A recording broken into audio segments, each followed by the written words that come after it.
Pauta al Día con Hernán Higuera. 6 de la mañana, 27 minutos. Particularmente pienso que hay que aplaudir las acciones de los gobiernos cuando van encaminadas hacia la transparencia, hacia la legalidad y sobre todo a corregir errores que causan graves daños a los ciudadanos.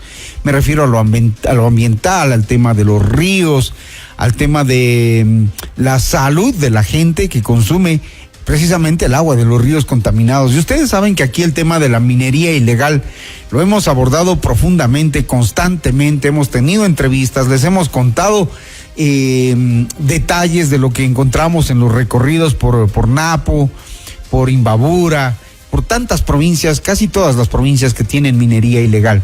Y un poco para entender el antecedente, el Estado ecuatoriano entrega concesiones a personas que pueden hacer minería legal.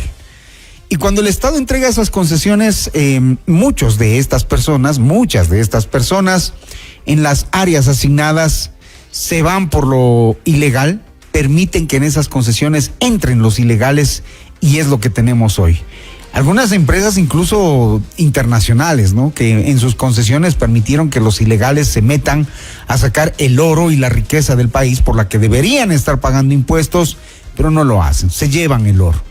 Ayer escuchamos que se ha ordenado la actualización del catastro minero, que lo van a hacer público en algunas fases de manera progresiva. A partir del 16 de junio, desde la Cámara de Minería se ha dicho que esa decisión se la considera como una medida fundamental para atraer inversiones y fomentar la gobernanza de los recursos naturales del país. Y claro, cuando todo se hace legal, pues los recursos van al Estado, no a unos cuantos ladrones. Y allí están metidos políticos, porque eso hace que funcione la minería ilegal. Miguel Robalino, experto en energía y minas, nos acompaña. ¿Cómo le va, Miguel? Buenos días. Hernán, buenos días. Un saludo cordial a usted, a la red de audiencia. Igualmente, gracias por madrugar junto a nosotros. Bueno, hablemos primero de la reapertura del catastro minero. ¿Cuán bien le va a hacer esto al país? Bueno, mire, el catastro minero, que de hecho aquí en el país, casi desde el año 2018, si mal no recuerdo, se cerró prácticamente y ha venido con promesa de gobierno tras gobierno, que de hecho eso solo denota que los gobiernos, todos los gobiernos que han pasado, si cogemos de una línea, yo diría por lo menos de los últimos 20 años, no han llegado con planes energéticos. Y ahí comienza el problema, ni con planes energéticos, ni con políticas energéticas. En este caso, cuando no se construye, no hay una política energética, no hay una línea de comportamiento en el sector. Entonces el catastro minero es sumamente importante, como usted bien lo ha detallado, Hernán, primero para entender y saber realmente el bloque minero, el mapa minero, perdón, que en el país realmente tenemos un potencial muy fuerte en recursos y yacimientos mineros. De hecho, al abrir usted el catastro minero, está abriendo la opción, en primer punto, de sincerar cifras, por un lado. Digo cifras porque el hecho de que se han entregado concesiones y estas concesiones no han cumplido los parámetros de compromiso, porque usted puede entregar ciertas concesiones que pueden ser, como más o menos como funciona la ley minera en Chile, ¿no? Que a usted le entregan concesiones para extracción y le entregan concesiones prácticamente para exploración. En todo caso, la ley minera también es un tema que se tiene que revisar en ciertos puntos para poder estas aristas cerrar. Entonces el catastro minero, primero, va a abrir ese espacio. Segundo, realmente ahí es cuando queremos que venga la inversión, porque ahí se va a determinar dónde y cuándo realmente se va a utilizar y qué se va a utilizar. Entonces, desde mi punto de vista, es una buena noticia. De hecho, es un tema que no va a ser tan rápido, pero sí es importante que por lo menos desde este punto el catastro minero que el gobierno ya ha anunciado se proyecte en la planificación, yo diría, de los 4 años de gobierno, para ver, si bien es cierto, se lo va a hacer por fases, por etapas, etcétera, porque de hecho hay que apoyarse también con tecnología para poder determinar, y también es bueno apoyarse con empresas internacionales expertas en tema de manejo de catastro minero, para poder sobre todo actualizar la data, determinar quiénes son los dueños quiénes han incumplido realmente esas concesiones que han estado por años en manos y que de hecho algunas, desde mi punto de vista, ya deben revertirse nuevamente al Estado para sacar nuevamente a la licitación. Se ha hecho el anuncio de la implementación de una tasa de fiscalización para el sector minero que se aplicará a la pequeña, mediana y gran minería y al régimen en general, ¿no? La minería artesanal es la que queda exenta de esta tasa. Pero la lucha contra la extracción ilegal, ha dicho la funcionaria que cumple el rol de vocera del gobierno, debe ser sostenible y por esa razón se va a implementar por primera vez en el Ecuador una tasa de fiscalización minera que recaude $200 millones anuales para el tema del control. Pero cuando yo escuchaba esto me preguntaba, ¿y quién va a hacer el control y cómo lo van a hacer el control? Se supone que hoy hay agencias de regulación y control con 8 funcionarios que no se alcanzan a controlar a semejante cantidad de concesiones mineras. Entonces, ¿cómo lo van a hacer? Y ahí me da un poco de temor de que estas buenas decisiones fracasen. Sí, en realidad, mire, aquí hay que definir dos aspectos. Primero, esta tasa minera. Normalmente las tasas mineras se aplican para todo lo que significa operación. Es decir, para todo lo que significa operación. Porque también hay que definir qué es la regalía. Porque usted tiene tasas mineras por un lado que se ha planteado, es decir, hoy se va a implementar una tasa por la operación que ejecute toda la minería. Y por otro lado, las regalías, que eso se aplica hacia la extracción. ¿Por qué planteo estos dos puntos? Especialmente la de las regalías. Porque de hecho, lógicamente, la extracción se da en base a lo que nosotros llamamos cuánto sale de la boca de mina, sí, de boca de mina o bocamina, ¿cómo se llama? Es decir, ya lo que va saliendo y qué porcentaje se paga. Es importante desde un punto de vista, Hernán. Todo esto que se recauda en minería, primero hay que entender que la minería, si bien es cierto, especialmente aquí en el país, de acuerdo a toda la data que existe, la minería va a tener un gran papel en el Producto Interno Bruto, en el incremento por las grandes reservas que tenemos. Claro. Pero también hay que entender que tienen que hacerse recaudaciones importantes hacia el Estado, porque de hecho, el impacto ambiental que genera y donde se queda el impacto ambiental realmente tiene que justificarse justamente con muchos recursos que en una primera instancia beneficie primero a las comunidades directamente afectadas, segundo al país y tercero nos deje recursos para poder al final esos pasivos ambientales dejarles realmente en las mejores condiciones. Entonces, la tasa minera, que es para la operación, y la regalía, que es por la extracción, son dos rubros para mí importantes que tienen que aplicarse, pero tiene que de alguna manera también diseñarse y en línea de tiempo para programar, porque ahorita, si bien es cierto, puede haber una cifra aproximada de cuánto vamos a recaudar por la tasa minera, también sería importante que se insere la cifra cuánto se está recaudando o cuánto se va a recaudar por regalías, porque estos valores, entre otros, justamente, aparte de impuestos, etcétera, son los que nos van a hacer ver, de hecho, que va en cierta forma a justificar el impacto que va a dejar la minería. Bueno, veamos en todo caso que esto frene primero la minería ilegal, segundo que se ordenen las cosas, que se transparenten, que se tenga la información detallada y pormenorizada de quienes tienen las concesiones y sobre todo que esos recursos se reviertan a la economía del Estado que tanto lo necesita, ¿no? Imagínense lingotes de oro saliendo por las fronteras del país y acá necesitando recursos. Todo por una falta de control y por la corrupción que impera. En cuanto a la minería, oiga, me dio un poquito de alivio, no sé si a usted también, Miguel, el escuchar ayer que por fin se está caminando hacia el análisis y la auditoría de las cuentas opacas de Petroecuador y de otras entidades. Me dio como un fresquito, aunque todavía no hay detalles de cómo lo van a hacer, pero ya es hora, ¿no? Petroecuador nunca ha rendido cuentas absolutamente a nadie. Sí, miren, de hecho, uno de los problemas fuertes que tiene la petrolera es el no tener balances auditados y no tener inventarios realmente valorados.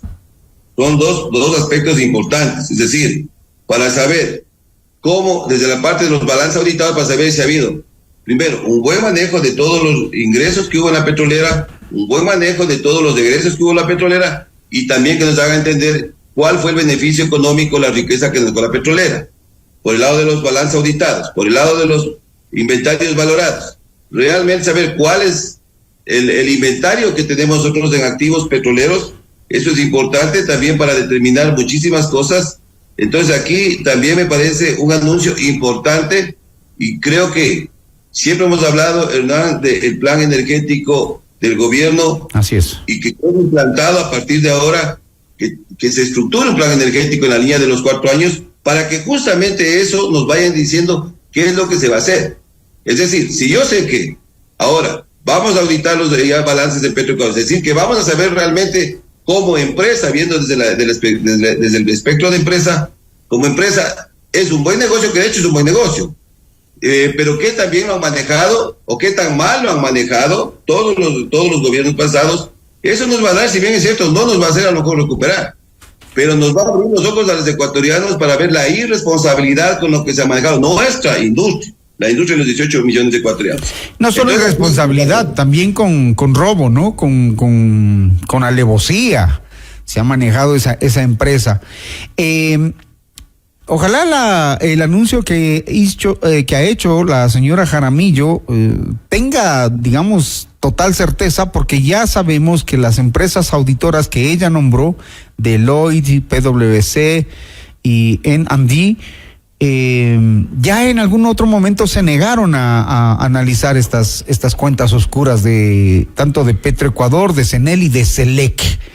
Imagino que ayer dijo, ya las hemos contactado para las auditorías, pero no dijo si ya las van a hacer y cuándo las van a hacer y a qué costo las van a hacer. Eso no nos dijo. Hernán, eso va a depender mucho realmente de la decisión, yo diría, política del gobierno.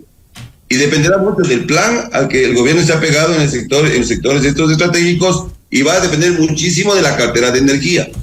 Es decir, ¿quién lidere la cartera de energía? Que realmente el secretario de Energía, para llamarlo así, que es quien tiene que hacer que aterricen las políticas energéticas para el bien del país, va a depender muchísimo de eso. Yo creo que años anteriores ha fracasado, es porque hay muchos grupos que no les interesa o han boicoteado, ¿sí? Pero si hay una decisión, en esto le digo, Hernán, yo he planteado que la crisis energética que vivimos del país, la crisis petrolera, minera, en la parte de generación eléctrica, se tiene que tomar con liderazgo. Es decir, aquí nosotros al presidente Noboa le deseamos el mayor de los éxitos, lógicamente porque eso será el beneficio de los ecuatorianos, pero tiene que liderarse con fuerza, especialmente la cartera de energía, con el conocimiento por un lado, por otro lado también con carácter y apegarse al plan. Si no hace eso, Hernán, definitivamente quedará solamente en anuncios. También sentí un fresquito y creo que todos los ecuatorianos sintieron lo mismo al escuchar que se alza la tarifa eléctrica a las grandes industrias con el fin de reducir el subsidio para las industrias. ¿Se acuerdan que Fernando Saltos Albite, un día cuando lo visitamos en el despacho, dijo, uy, no, se me han traspapelado los papeles, no sé dónde está ese proyecto, cuando ya se lo había pasado el directorio, no sé, no está, no, yo no lo he visto, no lo conozco, y se hicieron los locos. Hoy el presidente Noboa ha dicho, hay que ponerles el precio real a las industrias porque el país no puede más subsidiarles. Esa también es una decisión que nos ayudará, digamos, a mantener y a contener el consumo de energía para el estiaje que se nos viene.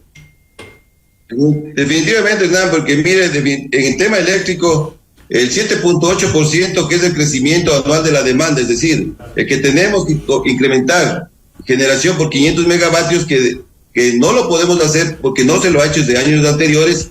Y yo he planteado que realmente uno de los gobiernos que tuvo un pésimo manejo en el sector energético localmente fue el gobierno del presidente Lazo y su cartera de energía, porque se han dado muchos detalles que, si bien es cierto, venían acumulándose, pero es como que llegó a un punto donde, como no se hizo absolutamente nada, ¿sí? No se hizo absolutamente nada, nos dejaron enclaustrados en este problema. Entonces, yo creo que el cobrar la tarifa correcta a las industrias es lo justo, porque mire, especialmente en el tema de minería nuevamente, el cobrar la tarifa correcta a la minería no es lo justo, porque cuando vienen las inversiones al país, es decir, cuando usted llega o va a llegar con un proyecto, usted en su costo de operación, en el OPEX que nosotros llamamos, prácticamente ya pone una tarifa con autogeneración, por lo general, entonces ya vienen en su costo de operación, ya vienen considerando tarifas altas, fuertes, de hasta 40, 30, 25, hasta 40 centavos. Entonces, por ese lado, yo creo que está haciéndose lo correcto también porque si bien es cierto, el mayor consumo de la parte eléctrica está en el sector, llamémosle, doméstico, pero también el sector industrial, porque usted un subsidio aplica sencillamente, el primer subsidio es temporal. Entonces, claro, el subsidio a las mineras, que también se dio en un gobierno pasado, aparentemente contra unos acuerdos que tenían que cumplirse, que nunca se cumplieron, pero sin embargo el subsidio no se eliminó. Eso nos costaba muchísimo dinero. Yo también apoyo y esperemos que ese sea otro tema que se sincere y que nos acostumbremos a pagar lo que es. Así es sencillo. Pero justamente con buen servicio. Y que el país sí tiene los recursos como para recuperar su economía, lo vemos, nos los roban, así que estas acciones ojalá no queden en meros anuncios, ¿no? El otro día el Ministerio de Energía les quitó la licencia para el catastro minero a Terra Air en Napo y siguen operando. Entonces los anuncios no sirven de mucho si no vienen acompañados de las acciones. Por lo tanto, vamos a estar vigilantes. Hemos luchado mucho tiempo por estos temas, los conocemos, los hemos visitado, los hemos palpado. Lo de Petroecuador, ojalá la reestructuración también empiece pronto y lo hagan de la mejor manera. Le quiero agradecer a Miguel Robalino, experto en energía y minas, por analizar estos tres temas rápidamente para el conocimiento de nuestra audiencia. Muy gentil, Miguel. Gracias, Hernán. Un saludo cordial. Un gusto. 6:43, 6:43, por supuesto, abiertos a sus preguntas y a sus opiniones.